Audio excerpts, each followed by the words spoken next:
اہل بیت کے متعلق جب ہم سوچتے ہیں وہ کس مقام پر فائز ہے، ذرا ان کا اندازہ کریں۔ امام لکھ رہے ہیں اور یہ حقیقت ہے، یہ صرف شاعری نہیں ہے بلکہ سچائی ہے۔ خون خیر الرسل سے ہیں جن کا خمیر، خمیر جو ہوتا ہے، خمیر جس سے کوئی چیز بنتی ہے اس کو خمیر کہتے ہیں۔ جیسے اگر آپ کوئی روٹی تیار کرنا چاہیں تو روٹی کا جو خمیر بنتا ہے وہ آٹے سے بنتا ہے، اور جس آٹے سے بنتا ہے اسی سے وہ روٹی بنتی ہے۔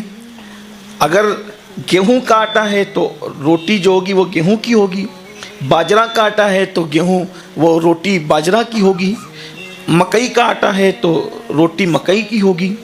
جیسا خمیر ہوگا یعنی کہ گیہوں کی روٹی، مطلب اس میں گیہوں کا اثر ہے نا، وہ پس گئی ہے، اس سے خمیر بنا ہے اور اس کے بعد وہ روٹی بن گئی ہے۔ اب امام لکھ رہے ہیں کہ یہ جو اہل بیت بنے ہیں ان کو بنانے کے لیے جو قدرت نے خمیر تیار فرمایا ہے وہ خون ہے۔ لیکن خون کس کا ہے؟ سب کی اولادیں تو خون ہی سے بنی ہے۔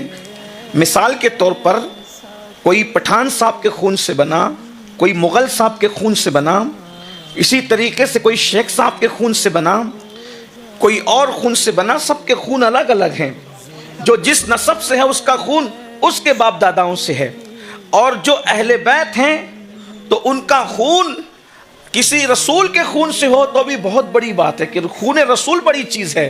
لیکن صرف رسول کی بات نہیں ہو رہی ہے، خون خیر الرسل جو تمام رسولوں میں سب سے افضل ترین رسول ہے، سبحان اللہ، اس رسول کے خون سے جن کا خمیر بنا ہے انہیں اہل بیت اطہار کہتے ہیں۔ سبحان اللہ، سبحان اللہ، سبحان اب آپ اللہ۔ اندازہ فرمائیں، جس کی نالین کا مقابلہ اللہ کے رسول صلی اللہ علیہ وآلہ وسلم اگر اونٹ کی بنی ہوئی نالین ایک لمحے کے لیے اپنے پیر اقدس میں ڈال لیں، اپنے قدم ناز میں ڈال لیں، تو اس نالین کا مقابلہ دنیا کی کوئی نعمت نہیں کر سکتی۔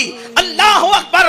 جب ان کی نالین کی یہ شان ہے کہ جو سر پہ رکھنے کو مل جائے نالے پاک حضور تو پھر کہیں گے کہ ہاں تاجدار ہم بھی ہیں۔ ایک طرف دنیا کے تاج موجود ہو، ایک طرف نالے مصطفیٰ موجود ہو، دنیا کے تمام تاج مصطفیٰ جان رحمت کی نال کا مقابلہ نہیں کر سکتے۔